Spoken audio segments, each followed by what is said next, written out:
Hi అండి. ఇన్నాళ్ళు ఈ టిప్స్ తెలియక ఎంతో కష్టపడి ఎంత డబ్బుని వేస్ట్ చేశామో చూస్తే ఖచ్చితంగా ఆశ్చర్యపోతారు. ఈ అద్భుతమైన టిప్స్ తెలుసుకునే ముందు చిన్న రిక్వెస్ట్ అండి. ఫస్ట్ టైం మన ఛానల్ ఎవరైనా చూస్తూ ఉన్నట్లయితే ఒక్కసారి ప్రీవియస్ వీడియో చూసి మీకు నచ్చినట్లయితే తప్పకుండా ఛానల్ని సబ్స్క్రైబ్ చేసుకోండి. వీడియో నచ్చితే ప్లీజ్ అండి చిన్న లైక్ చేసి మీ ఫ్రెండ్స్ అండ్ రిలేటివ్స్ అందరికీ కూడా షేర్ చేయండి. ఈరోజు పెళ్లి రోజు పుట్టినరోజు జరుపుకున్న ప్రతి ఒక్కరికి కూడా హార్ట్ఫుల్ కంగ్రాట్స్ అండి. Many more happy returns of the day. ఇలాంటి పెళ్లి రోజులు పుట్టినరోజులు ఎన్నో జరుపుకోవాలని మనస్ఫూర్తిగా కోరుకుంటున్నాను. ఇంకా లేట్ చేయకుండా వీడియోలోకి అయితే వెళ్ళిపోదాం. మనం ఆడవాళ్ళం అందరం కూడా కిచెన్లో వంట చేస్తూ ఉన్నప్పుడు ఈ విధంగా చాకులతో మనం ఇలా వెజిటేబుల్స్ అయితే కట్ చేస్తూ ఉంటాం కదండి. కొన్ని రోజులకి షార్ప్నెస్ అనేది తగ్గిపోతుంది. మనం తగ్గిపోయిందని పక్కన పడేస్తూ ఉంటాము. అలా పక్కన పడేయకుండా ఈ చిన్న ట్రిక్ని ట్రై చేయండి. చాలా చక్కగా వర్క్ అవుతుంది అనమాట. ఈ విధంగా చాకులన్నీ కూడా మనం ఈ విధంగా ఏవైతే షార్ప్నెస్ తగ్గిపోయాయో అవి తీసుకొని మనం యూజ్ చేసుకునే పేస్ట్ ఉంటుంది కదండి, కోల్గేట్ పేస్ట్ కొంచెం తీసుకొని ఇలా చాకుల పైన వేసేసి స్క్రబ్బర్ ఉంటుంది కదండి, స్టీల్ స్క్రబ్బరు, మనం ఇలా గిన్నెలు కడిగే స్క్రబ్బర్ ఉంటుంది కదా, ఆ స్క్రబ్బర్ తీసుకొని ఇలా రఫ్ చేసినట్లయితే చక్కగా మనకి ఆ షార్ప్నెస్ అనేది పెరుగుతుందనమాట. మనం ఇంకా కూరగాయలు కట్ చేసినా కూడా మంచి షార్ప్గా చక్కగా కట్ అవుతాయండి. ఈ విధంగా మనం చక్కగా ఇలా చాకులను అప్పుడప్పుడు ఈ విధంగా క్లీన్ చేసుకున్నాం అనుకోండి, చక్కగా క్లీన్ అయిపోతాయి, చూడటానికి నీట్గా ఉంటాయి, అలానే మంచి షార్ప్నెస్గా కూడా పెరుగుతుందండి. ట్రై చేయండి, చాలా చక్కగా వర్క్ అవుతుంది. ఇలా ఫీలర్లు కానీ చాకులు కానీ సిజర్లు కానీ ఏ ఉన్నా కూడా ఈ విధంగా మనం క్లీన్ చేసుకున్నాం అనుకోండి, చక్కగా క్లీన్ అవుతాయి, అలానే మంచి షార్ప్నెస్ కూడా పెరుగుతుంది. ట్రై చేయండి. ఇలా ఒక కోల్గేట్ పేస్ట్తో చక్కగా క్లీన్ చేసుకోవచ్చు, షార్ప్నెస్ పెంచుకోవచ్చు. ట్రై చేయండి. ఇంకా సెకండ్ టిప్ని తెలుసుకుందాం. మనం ఎక్కడికైనా జర్నీ చేసేటప్పుడు బయటికి వెళ్ళేటప్పుడు మన ఇంట్లో ఎంతమంది నెంబర్స్ ఉంటే అంతమంది బ్రషెస్ అయితే ఒక కవర్లో పెట్టేసుకొని క్యారీ బ్యాగ్లో కానీ లేదంటే మనం ఈ విధంగా హ్యాండ్ బ్యాగ్లో కానీ పెట్టుకుని వెళ్తూ ఉంటాము. దానివల్ల అందరికి కూడా ఒక బ్యాగ్లో పెట్టుకుని ఉండటం వల్ల లేనిపోని హెల్త్ ప్రాబ్లమ్స్ వస్తూ ఉంటాయి. అలా కాకుండా ఇలా మనం హ్యాండ్ బ్యాగ్లో పెట్టుకున్నా కూడా అన్నీ ఒక చోట ఉంటే చిక్కులు పడిపోయి మనం తీసుకోవడానికి కూడా ఇబ్బందిగా ఉంటుంది. అలా కాకుండా ఈ చిన్న ట్రిక్ని మీరు ట్రై చేయండి, చాలా చక్కగా వర్క్ అవుతుంది. చాకుని తీసుకొని ఈ విధంగా స్టవ్ పైన కొద్దిగా హీట్ చేస్తే హీట్ అవుతుందన్నమాట. ఇలా హీట్ అయిన తర్వాత ఒక జిప్లా కవర్ తీసుకొని నేను వీడియోలో చూపించిన విధంగా ఇలా అయితే కట్ చేసుకున్నారనుకోండి, మనకి ఒక జిప్లా కవరు ఒక 4 భాగాలుగా చేసుకోవచ్చు, లేదంటే 3 భాగాలైనా చేసుకోవచ్చు. నేను ఇక్కడ 3 భాగాలుగా ఈ విధంగా ఇలా అయితే మార్కింగ్ చేసుకుని కట్ చేసుకుంటున్నాను. ఈ విధంగా చక్కగా చాకుతో కొంచెం హీట్గా ఉంటుంది కాబట్టి ఇలా కట్ చేసుకున్నాం అనుకోండి, అది మనకి ఇలా క్లోజ్ అయిపోతుంది అనమాట. హీట్కి కవర్ అనేది క్లోజ్ అయిపోతుంది, మనకి చక్కగా వర్క్ అవుతుంది అనమాట. ఇలాంటి చక్కగా ఇలా ఒక్క జిప్లా కవర్ని ఈ విధంగా 3 భాగాలుగా చేసుకోవచ్చు. నేను ఇక్కడ ఒకటి చూపిస్తున్నానండి. మీకు ఎంతమంది నెంబర్స్ ఉంటే ఇంట్లో అంతమంది తీసుకొని మరి ఒక జిప్లా కవర్ 3 అవుతున్నాయి కదా, ఇంకా 2-3 తీసుకుని ఇలా కట్ చేసుకుంటే చక్కగా బ్రషెస్ అనేది సపరేట్గా ఎవరిదాల్ది ఈ విధంగా చక్కగా జిప్లా కవర్లో పెట్టేసుకొని ఒక కవర్లో పెట్టేసుకొని హ్యాండ్ బ్యాగ్లో పెట్టుకుంటే మనకు అవసరమైనప్పుడు ఈ విధంగా తీసుకొని యూజ్ చేసుకోవచ్చు. మనకి ఇబ్బంది లేకుండా కూడా ఉంటుందండి. ఈ విధంగా అన్నీ ఒక చోట ఉండవు కాబట్టి సపరేట్గా ఎవరిదాల్ది ఇలా బ్రష్ పెట్టేసుకోవడానికి చాలా చక్కగా వర్క్ అవుతుంది. ఇలా జర్నీలు చేసేటప్పుడు ఈ విధంగా పెట్టేసుకున్నాం అనుకోండి, ఎవరిదాల్దే తీసుకొని చక్కగా ఇలా బ్రషెస్ అయితే చక్కగా బ్రష్ చేసుకోవచ్చు. ట్రై చేయండి. ఇంకా నెక్స్ట్ టిప్ని తెలుసుకుందాం. మనం యూజ్ చేయని పాత టూత్ బ్రష్లు ఉంటాయి కదండి, వేస్ట్ అని పడేస్తూ ఉంటాము. అవి వేస్ట్ అని పడేసే బదులు ఈ చిన్న ట్రిక్ని మీరు ట్రై చేయండి, చాలా చక్కగా వర్క్ అవుతుందన్నమాట. ఈ విధంగా పాత బ్రషెస్ అయితే నేను ఒక 3 తీసుకున్నానండి. ఇలాగా గట్టిగా ఉన్నటువంటి థ్రెడ్ ఉంటుంది కదా, నేను ఇలాగా బ్లౌజ్కి పైపింగ్ వేసే థ్రెడ్ అయితే తీసుకున్నాను. ఇలా ఈ థ్రెడ్ తీసేసుకొని 2 సైడ్స్ కూడా ఇలా ముళ్ళు అయితే వేసేసుకున్నాను. అంటే 3 బ్రషెస్ అయితే తీసుకున్నాను. ఒక సైడ్ ముందు ముళ్ళు వేసేసాను, ఇంకా రెండవ సైడ్ కూడా ముళ్ళు వేసేస్తున్నాను. ఈ విధంగా వేసేసుకున్న తర్వాత ఇది ఎందుకు ఉపయోగపడుతుందంటే, మనకి ఎక్కువగా ఇంట్లో తక్కువ ప్లేస్ ఉన్న వాళ్ళకి చాలా ఇబ్బంది పడుతూ ఉంటారు కదా, అలాంటి వాళ్ళకి ఈ చిన్న ట్రిక్ చాలా చక్కగా యూజ్ అవుతుందన్నమాట. మనం శారీస్ కానీ చున్నీలు కానీ పిల్లల డ్రెస్సెస్ కానీ ఏవైనా కూడా వాళ్ళకి పెట్టుకోవడానికి అందుబాటులో అవకాశం ఉండదు కాబట్టి తక్కువ ప్లేస్లో అయినా శారీలు కానీ అలానే చున్నీలు కానీ డ్రెస్సెస్ కానీ చక్కగా ఆర్గనైజర్ చేసుకోవచ్చండి. చాలా చక్కగా వర్క్ అవుతుంది. వీడియోని ఎక్కడ కూడా స్కిప్ చేయకుండా చివరి వరకు చూడండి. ఈ టిప్ తెలుసుకునే ముందు చిన్న రిక్వెస్ట్ అండి, ఫస్ట్ టైం మన ఛానల్ ఎవరైనా చూస్తూ ఉన్నట్లయితే ఒక్కసారి ప్రీవియస్ వీడియో చూసి మీకు నచ్చట్లయితే తప్పకుండా ఛానల్ని సబ్స్క్రైబ్ చేసుకోండి. మరి ఈ టిప్స్ అన్నింటిలో ఏ టిప్స్ అయితే మీకు యూస్ఫుల్గా ఉన్నాయో, ఏ టిప్స్ అయితే మీకు బాగా నచ్చాయో అనేది ప్లీజ్ అండి చిన్న కమెంట్ చేయండి. ఎందుకంటే ఈ టిప్స్ మీకు యూజ్ఫుల్గా ఉన్నాయా లేదా అనేది కూడా నాకు కూడా తెలుస్తుంది కాబట్టి మీకు ఎలాంటి టిప్స్ కావాలన్నా కూడా తప్పకుండా కమెంట్ సెక్షన్లో షేర్ చేయండి. ఆ టిప్స్ అయితే షేర్ చేస్తాను. సో ఒక సైడ్ అయితే నేను ఈ విధంగా ముళ్ళు వేసేసాను చూసారు కదా. ఇంకా రెండో సైడ్ను కూడా ఈ విధంగా అయితే థ్రెడ్ని తీసుకొని ముడి వేసేసుకుంటున్నాను. చూసారు కదా ఇలా వేసుకోవాలి. నేను 2 ప్యాట్ల థ్రెడ్ని తీసుకుని ఒక సైడ్ అయితే మధ్య నుంచి ఒక సైడ్ వేసుకున్నాను. ఇంకా రెండో సైడు ఈ విధంగా అయితే వేసుకుంటున్నాను.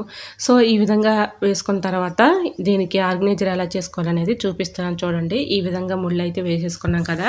ఇప్పుడు మీ ఇంట్లో మరి పిల్లలు ఏవైనా పెద్దవాళ్ళు అయినా శారీస్ కానీ డ్రెస్సెస్ కానీ చున్నీలు కానీ ఈ విధంగా దీనిపైన వేసేసుకున్నాం అనుకోండి, చక్కగా మనకు అందుబాటులో ఉంటాయి. అవసరాన్ని తీసుకొని యూజ్ చేసుకోవచ్చు. అక్కడ ఇక్కడ ఎత్తుకునే పని లేకుండా ఇలా ట్రై చేయండి. నెక్స్ట్ టిప్ని తెలుసుకుందాం. మనం ఎక్కువగా ఫ్రూట్స్ తెచ్చుకొని తింటూ ఉంటాం కదండి. ఫ్రూట్స్ అయినా లేదంటే వెజిటేబుల్స్ అయినా ఏవైనా కూడా మనం బయట నుంచి తెచ్చుకున్నటువంటి ఫ్రూట్స్ కానీ కూరగాయలు కానీ ఈ విధంగా మీరు క్లీన్ చేసుకుని తిన్నారంటే ఎటువంటి హెల్త్ ప్రాబ్లమ్స్ అనేవి రాకుండా ఉంటాయి. ట్రై చేయండి. ఏదైనా ఒక పెద్ద బౌల్ ఒకటి తీసుకుని దానిలో ఒక అర టీ స్పూను పసుపు, ఒక అర టీ స్పూన్ సాల్ట్ తీసుకొని అందులో వేసేసుకొని కొద్దిగా గోరువెచ్చని వాటర్ తీసుకోవాలి. ఇలా ఈ వాటర్ అందులో పోసేసుకొని ఇలా మనం ఫ్రూట్స్ తెచ్చుకున్న కూరగాయలు తెచ్చుకున్న ఈ విధంగా క్లీన్ చేసుకోవటం వల్ల యూజ్ ఏంటంటే మనం ఎక్కువగా ఫ్రూట్స్ తెచ్చుకున్న వెజిటేబుల్స్ తెచ్చుకున్న దానిపైన ఎక్కువగా కెమికల్స్ వేసి పండిస్తూ ఉంటారండి. మనకి తెలియని క్రిములు కానీ బ్యాక్టీరియా కానీ దాంట్లో కెమికల్స్ కానీ ఉంటూ ఉంటాయి. సో మనం అలానే వాటర్లో క్లీన్ చేసి తినకుండా ఈ విధంగా వెజిటేబుల్స్ ఏవైనా ద్రాక్షలు కానీ యాపిల్ కానీ అలానే దానిమ్మలు కానీ ఏవైనా సరే ఈ విధంగా క్లీన్ చేసేసుకొని గోరువెచ్చని వాటర్లో కొద్దిగా ఉప్పు, కొద్దిగా సాల్ట్ వేసేసుకొని అంటే కొద్దిగా సాల్ట్, కొద్దిగా పసుపు వేసేసుకొని ఈ విధంగా క్లీన్ చేసుకొని మళ్ళీ మామూలు వాటర్ పోసుకొని క్లీన్ చేసుకొని తింటే ఎటువంటి హెల్త్ ప్రాబ్లమ్స్ రాకుండా ఉంటాయండి. వాళ్ళు ఎక్కువగా పంట చేలల్లో ఎక్కువగా కెమికల్స్ వేసి మందులేసి పండిస్తూ ఉంటారు. సో మనం అలానే తినకుండా ఈ విధంగా ట్రై చేయండి. మనకి హెల్త్కి కూడా చాలా మంచిది. ఎటువంటి హెల్త్ ప్రాబ్లమ్స్ రాకుండా ఉంటాయి. అలానే కూరగాయలు ఏవైనా కూడా ఇలాగా టమాటాలు కానీ బెండకాయలు కానీ వంకాయలు కానీ ములక్కాయలు కానీ ఏవైనా సరే ఈ విధంగా కొద్దిగా సాల్ట్, కొద్దిగా పసుపు వేసి గోరువెచ్చని వాటర్లో క్లీన్ చేసుకున్న తర్వాత మనం ఈ విధంగా కర్రీ చేసుకుని తింటే ఎటువంటి హెల్త్ ప్రాబ్లమ్స్ రాకుండా ఉంటాయండి. ట్రై చేయండి. ఎందుకంటే ఒకరి చేతుల నుంచి మరొకరి చేతికి మారుతూ ఉంటాయి. కూరగాయలైనా లేదంటే ఫ్రూట్స్ అయినా కూడా ఇలా మనం క్లీన్ చేసుకొని తినడం వల్ల ఎటువంటి హెల్త్ ప్రాబ్లమ్స్ అనేవి రాకుండా ఉంటాయండి. ట్రై చేయండి. సో ఈ టిప్ నచ్చితే మరి మీ ఫ్రెండ్స్ అండ్ రిలేటివ్స్కి కూడా షేర్ చేయండి. ఎందుకంటే వాళ్ళకు కూడా యూజ్ అవుతుంది కాబట్టి. సో వాళ్ళకు కూడా మీరు షేర్ చేయడం వల్ల వాళ్ళకు కూడా యూజ్ అవుతుంది. సో వాళ్ళు కూడా మరి ట్రై చేస్తారు కాబట్టి తప్పకుండా వాళ్ళకు కూడా షేర్ చేయండి. ఇంకా నెక్స్ట్ టిప్ని తెలుసుకుందామండి. ఈ టిప్ కూడా చాలా చక్కగా యూజ్ అవుతుంది. చూసారు కదా ఎంత చక్కగా క్లియర్ అయిపోయాయో. ముందు చూసినప్పటికి ఇప్పటికీ చూడండి ఎంత క్లియర్గా కనిపిస్తున్నాయో. సో ఇలా క్లీన్ చేసుకోవటం వల్ల ఎటువంటి హెల్త్ ప్రాబ్లమ్స్ రాకుండా ఉంటాయి. ట్రై చేయండి. ఇంకా నెక్స్ట్ టిప్ని తెలుసుకుందామండి. టమాటాలు మనం ఎక్కువగా తెచ్చుకున్నప్పుడు ఎక్కువగా క్యారీ బ్యాగ్లో పెట్టేసి ముడి వేసేసి ఫ్రిడ్జ్లో పెడుతూ ఉంటాం. అలా పెట్టుకోవటం వల్ల మనకి లోపలగా వాటర్ బబుల్స్ ఏర్పడి టమాటాలు అన్నీ కూడా గాలి తగలకుండా కుళ్ళిపోతూ ఉంటాయండి. ఎందుకంటే తేమ తగిలి అలా కుళ్ళిపోకుండా ఉండాలంటే ఈ చిన్న ట్రిక్ని ట్రై చేయండి. ఇలా ఆయిల్ ప్యాకెట్స్ తెచ్చుకుంటూ ఉంటాం కదండి. ఖాళీ అయిపోయినటువంటి ఒక ప్యాకెట్ని తీసుకొని ఇలా టమాటాలన్నీ కూడా అందులో వేసేసి ఇలా మొత్తం కూడా ఇలా పెట్టుకున్న తర్వాత ఫ్రిడ్జ్లో పెట్టేసుకున్నాం అనుకోండి, దీంట్లో ఎంతో కొంత ఆయిల్ అయితే ఉంటుంది కాబట్టి ఇలా టమాటాలు పాడవకుండా మనకి ఎక్కువ రోజులు స్టోర్ ఉంటాయి. ట్రై చేయండి. చాలా చక్కగా వర్క్ అవుతుంది. ఈ టిప్ మీరు ఎంతమంది తెలుసో తప్పకుండా కమెంట్ సెక్షన్లో షేర్ చేయండి. మీరు ఎలా టమాటాలను స్టోర్ చేసుకుంటారనేది కూడా కమెంట్ సెక్షన్లో షేర్ చేయండి. ఇంకా నెక్స్ట్ టిప్ని తెలుసుకుందాం. మనం సోప్ యూజ్ చేసిన తర్వాత సోప్ బాక్సెస్ ఇలాంటివి ఉంటాయి కదండి. ఒక బాక్స్ని తీసుకొని నేను వీడియోలో చూపించిన విధంగా ఇలా తీసుకున్న తర్వాత ఈ బాక్స్కి అక్కడక్కడ హోల్స్ పెట్టేయాలి. హోల్స్ పెట్టేసుకొని దీనిలో నాప్కిన్ బాల్ ఉంటుంది కదండి, మనం బట్టల్లో స్మెల్ కోసం యూజ్ చేసే బాలు, ఒక బాల్ని తీసుకొని ఈ విధంగా సోప్ బాక్స్లో పెట్టేసి ఈ సోప్ బాక్స్కి అక్కడక్కడ ఒక ఫోర్క్ స్పూన్ తీసుకొని అక్కడక్కడ హోల్స్ పెట్టేసుకోవాలి. ఇలా హోల్స్ పెట్టుకున్నటువంటి ఈ సోప్ బాక్స్ని మనం బాత్రూంలో పెట్టేసుకున్నాం అనుకోండి, డబుల్ ప్లాస్టర్ టేప్ అయితే అంటించేసి ఈ విధంగా బాక్స్ని మనం అక్కడ బాత్రూంలో పెట్టేసుకున్నాం అనుకోండి, బాత్రూంలో ఎటువంటి బ్యాడ్ స్మెల్ లేకుండా మంచి స్మెల్ వస్తుంది. ఇంట్లో చిన్నపిల్లలు ఉన్నారనుకోండి, వాళ్ళు ఎలా పడితే అలా బాత్రూమ్కి వెళ్తూ ఉంటారు. వాళ్ళు వెళ్ళిన ప్రతిసారి మన వాటర్ పోసినా కూడా అదొకలాంటి బ్యాడ్ స్మెల్ వస్తూ ఉంటుంది. అలా ఎటువంటి బ్యాడ్ స్మెల్ లేకుండా ఉంటుంది. ఇలా డబుల్ ప్లాస్టర్ టేప్ అయితే తీసుకొని ఇలా కొంచెం కట్ చేసేసి ఇలా సోప్ బాక్స్ని బాత్రూంలో పెట్టేసామనుకోండి, మనం బాత్రూమ్కి వెళ్ళిన ప్రతిసారి కూడా మంచి స్మెల్ వస్తుంది. సో దీనికి హోల్స్ కూడా పెట్టేసాం కాబట్టి ఆ హోల్స్ గుండా మనకి మంచి స్మెల్ అయితే వస్తుంది. ట్రై చేయండి. దీని ఘాటుకి ఇటు స్మెల్కి బల్లులు కానీ బొద్దింకలు కానీ పురుగులు కానీ దరిచేరకుండా ఉంటాయండి. సో ఒకసారి ట్రై చేసి చూడండి, చాలా చక్కగా వర్క్ అవుతుంది. ఈ టిప్ మీలో ఎంతమంది తెలుసో తప్పకుండా కమెంట్ సెక్షన్లో షేర్ చేయండి. ఇలా డబుల్ ప్లాస్టర్ టేప్ అయితే అంటించేసి మనం ఇలా బాత్రూంలో ఇలా అతికించేసామనుకోండి, ఎటువంటి ప్రాబ్లం లేకుండా ఉంటుంది. చక్కగా మనకి బల్లులు కానీ బొద్దింకలు కానీ చిన్న చిన్న పురుగులు కానీ ఇలాంటివి రాకుండా ఉంటాయి. మంచి స్మెల్ కూడా వస్తుందండి. ట్రై చేయండి. ఇంకా నెక్స్ట్ టిప్ని తెలుసుకుందాం. మనం రోజు కూడా ఈ విధంగా గిన్నెలు అయితే కడుగుతూ ఉంటాం కదండి. ఒక్కోసారి మనం నాన్ వెజ్ వండినప్పుడు ఇలా మనం ఎంత చక్కగా క్లీన్ చేసినా కూడా గిన్నెలు అనేవి అదొకలాంటి స్మెల్ వస్తూ ఉంటాయి. నాన్ వెజ్ స్మెల్లే వస్తూ ఉంటాయి. అలా రాకుండా ఉండాలి అంటే ఒక పేపర్ని తీసుకొని పేపర్ని చిన్న చిన్న ముక్కలుగా కట్ చేసేసుకొని ఇలా ఆ లిక్విడ్లో ఈ పేపర్ని పెట్టేసి ఒక 5 మినిట్స్ అలా ఉంచేసి ఇలా తర్వాత ఇలా పేపర్ పెట్టేసి గిన్నెలు కడిగామనుకోండి, ఎటువంటి బ్యాడ్ స్మెల్ ఉండదు. అలానే మనం పేపర్ పెట్టి ఈ విధంగా లిక్విడ్ వేసి క్లీన్ చేస్తున్నాం కాబట్టి ఎటువంటి మరకలున్నా లేదంటే బ్యాడ్ స్మెల్ వచ్చినా అంటే నాన్ వెజ్ స్మెల్ వచ్చినా అదంతా కూడా చక్కగా తొలగిపోతుంది. ఇలా పేపర్ పెట్టి క్లీన్ చేసుకోవటం వల్ల మనకి చక్కగా ఇలాంటివి స్టీల్ స్క్రబ్బర్తో కాకుండా ఇలా క్లీన్ చేసుకున్నాం అనుకోండి, గీతలు కూడా పడకుండా ఉంటాయి.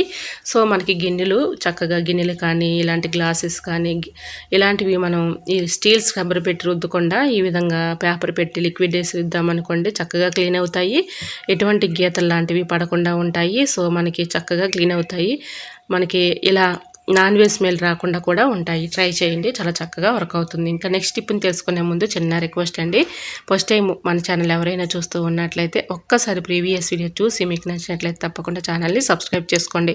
అలానే ఒక స్మాల్ రిక్వెస్ట్ అండి, ఈ వీడియో మీరు ఎక్కడి నుంచి చూస్తున్నారో తప్పకుండా చిన్న కమెంట్ చేయండి ఫ్రెండ్స్. ఎందుకంటే మీరు ఎక్కడి నుంచి చూస్తున్నారు అనేది ప్లీజ్ అండి తెలుసుకోవటం కోసమే ఫ్రెండ్స్. నా వీడియో ఎంతవరకు వెళ్తుందని తెలుసుకోవటం కోసమే తప్పకుండా చిన్న కమెంట్ చేస్తారని ఆశిస్తున్నాను. మీ టిప్స్ చాలా బాగున్నాయని ఒక సిస్టర్ కమెంట్ చేసింది. సో ఆ సిస్టర్కి అయితే చాలా చాలా థ్యాంక్స్ అండి మీరు ఇచ్చిన కాంప్లిమెంట్కి. సో ఇలానే సపోర్ట్ చేయండి. మన ఛానల్లో ఇంకా మంచి మంచి న్యూ టిప్స్ అయితే షేర్ చేస్తూ ఉంటాను. సో చూసారు కదా, ఈ విధంగా మనం మసాలాలు పట్టినప్పుడు కూడా గిన్నెలు మసాలా స్మెల్లే వస్తూ ఉంటాయి. ఆ స్మెల్ కూడా రాదండి. ఈ విధంగా పేపర్ పెట్టేసి లిక్విడ్ వేసి ఇలా క్లీన్ చేసుకోవటం వల్ల ఎటువంటి బ్యాడ్ స్మెల్ ఉండదు, నాన్ వెజ్ స్మెల్ ఉండదు. అలానే మనకి మసాలాలు పట్టుకున్నప్పుడు కూడా మసాలా స్మెల్ వస్తూ ఉంటుంది. అలా కూడా రాకుండా ఉంటుంది. ట్రై చేయండి. ఇంకా నెక్స్ట్ టిప్ని తెలుసుకుందామండి. ఈ టిప్ కూడా చాలా చక్కగా యూజ్ అవుతుందన్నమాట. మనం చపాతీ రోజు కూడా చేస్తూ ఉంటాం కదండి. చపాతీ కానీ పూరీ కానీ వేసుకుంటూ ఉంటాం. చపాతీ కర్ర పెట్టి ఇలా చపాతీలు చేసుకునేటప్పుడు మనం మామూలుగా వాటర్లో క్లీన్ చేసేసి పక్కన పెట్టేస్తూ ఉంటాము. అలా వాటర్లో క్లీన్ చేసి పక్కన పెట్టినా కూడా దానిపైన మనకి తెలియని క్రిములు కానీ టెస్ట్ కానీ ఇలాంటివి ఉంటూ ఉంటాయండి. ఇలా క్లీన్ చేసుకోండి, ఎటువంటి ప్రాబ్లం అయితే ఉండదు. ఇలా చపాతీ కర్ర తీసుకొని దానిపైన ఈ విధంగా కొద్దిగా సాల్ట్ కొద్దిగా పసుపు వేసేసి ఇలా స్క్రబ్బర్ పెట్టి ఇలా క్లీన్ చేసుకోవటం వల్ల చక్కగా మనకి చపాతీ కర్ర పైన ఉన్నటువంటి డస్ట్ కానీ క్రిములు కానీ బ్యాక్టీరియా కానీ అంతా తొలగిపోతుంది. మనం ఈ విధంగా క్లీన్ చేసుకున్న తర్వాత ఒక పొడి క్లాత్ తీసుకొని శుభ్రంగా క్లీన్ చేసేసుకోవాలి. క్లీన్ చేసిన తర్వాత స్టవ్ ఆన్ చేసుకొని స్టవ్ మంట పైన ఈ విధంగా మనం ఇలా హీట్ చేసుకున్నాం అనుకోండి. ఇలా హీట్ చేసుకోవటం వల్ల మనం చపాతీ కానీ పూరీ కానీ చేసుకునేటప్పుడు ఆ పిండి అనేది చపాతీ కర్రకు అతుక్కోకుండా ఉంటుంది. అలానే ఇలా క్లీన్ చేసుకోవటం వల్ల మనకి దీనిపైన ఉన్నటువంటి క్రిములు డస్ట్ బ్యాక్టీరియా అంతా కూడా తొలగిపోతాయండి. సో మనం ఎలా పడితే అలాగా లిక్విడ్స్తో సోప్స్తో ఈ విధంగా క్లీన్ చేయకూడదండి. ఇలాంటి చపాతీ కర్రని చక్కగా ఈ విధంగా క్లీన్ చేసుకుంటే ఎటువంటి హెల్త్ ప్రాబ్లమ్స్ రాకుండా ఉంటాయి. ట్రై చేయండి. మనం సోపు లిక్విడ్స్ యూజ్ చేసామనుకోండి, ఎక్కువగా కెమికల్స్ ఉంటాయి కాబట్టి ఇలా ట్రై చేయండి. ఇంకా నెక్స్ట్ టిఫిన్ తీసుకుందామండి. చపాతీ కర్ర మనం యూజ్ చేయని చపాతీ కర్ర ఒకటి తీసుకొని ఈ విధంగా మనం ఎక్కువగా అరికాలు మంటలు కానీ వాపులు కానీ నొప్పులు కానీ ఉన్నప్పుడు బ్లడ్ సర్క్యులేషన్ కూడా మంచిగా జరగాలి అంటే ఈ విధంగా చక్కగా మసాజ్ చేసినట్లుగా చేస్తూ ఉన్నామనుకోండి, మంచి రిజల్ట్ అయితే ఉంటుందండి. మనకి నరాలు అనేవి చక్కగా ఇలాగ ఇబ్బంది లేకుండా నొప్పులు లేకుండా ఉంటాయన్నమాట. బ్లడ్ సర్క్యులేషన్ కూడా మంచిగా జరుగుతుంది. అలానే వాపులున్నా నొప్పులున్నా పెయిన్స్ ఉన్నా తిమ్ముర్లున్నా అన్నీ కూడా తగ్గిపోతాయి. ట్రై చేయండి. మరి ఈ టిప్స్ అన్నీ మీకు నచ్చాయా? నచ్చాయా? నచ్చితే ప్లీజ్ అండి చూస్తూ ఉండగానే ఛానల్ లైక్ చేసి మన ఛానల్ని తప్పకుండా సబ్స్క్రైబ్ చేసుకోండి. ఇంతవరకు మన ఛానల్ని ఎంతగానో ఆదరించి సపోర్ట్ చేసి ముందుకు తీసుకెళ్తున్న ప్రతి ఒక్కరికి కూడా చాలా చాలా థ్యాంక్స్ అండి. ఇలానే సపోర్ట్ చేయండి. మన ఛానల్లో ఇంకా మంచి మంచి న్యూ టిప్స్ అయితే షేర్ చేస్తూ ఉంటాను. మరి ఈ టిప్స్ అన్నిటిలో ఏ టిప్స్ అయితే మీకు యూస్ఫుల్గా ఉన్నాయో, ఏ టిప్స్ అయితే మీకు బాగా నచ్చాయి అనేది ప్లీజ్ అండి చిన్న కమెంట్ చేయండి. మరికొన్ని యూస్ఫుల్ ఇంట్రెస్టింగ్ టిప్స్తో మళ్ళీ మీ ముందుకు వచ్చేస్తాను. అంతవరకు మన యూట్యూబ్ ఫ్యామిలీ అంతా బాగుండాలి, అందులో మా ఫ్యామిలీ ఉండాలని కోరుకుంటూ మరికొన్ని టిప్స్తో మళ్ళీ మీ ముందు ఉంటానండి. అంతవరకు by by. Thanks for watching.